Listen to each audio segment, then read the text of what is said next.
kasama ka sa top 5? Hindi ko kinakabahan pero excited at the same time.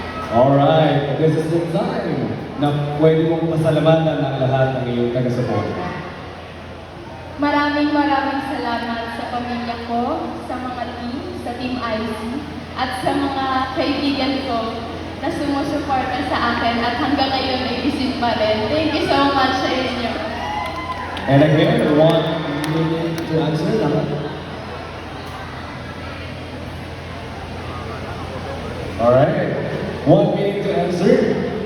Pag makakarinig ka ng isang pero pagtapos na ang iyong 1 minute. Alright?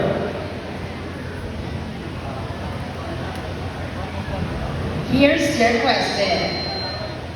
What aspect of womanhood should be celebrated this Women's Month?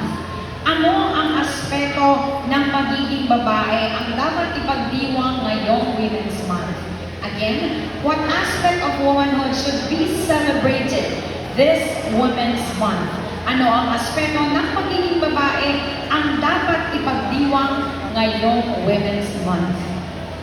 Ang Women's Month ngayong Marso ay isang pagdiriwang para sa mga kababaihan. At para sa akin, ang pinakamahalagang aspeto ng mga babae ay ang kanilang katapangan. Dahil sa kahit anumang pagsubok na kanilang kinakaharap ay hindi sila sumusuko, lalo na sa mga pambabatikos at mga pambabastos ng mga tao. Kaya para sa akin, naway magsilbing aral na wala sa kasarian ang kakayahan at ang mga karapatan, kundi nasa kakayahan. Yun lamang at maraming salamat po. Thank you so much,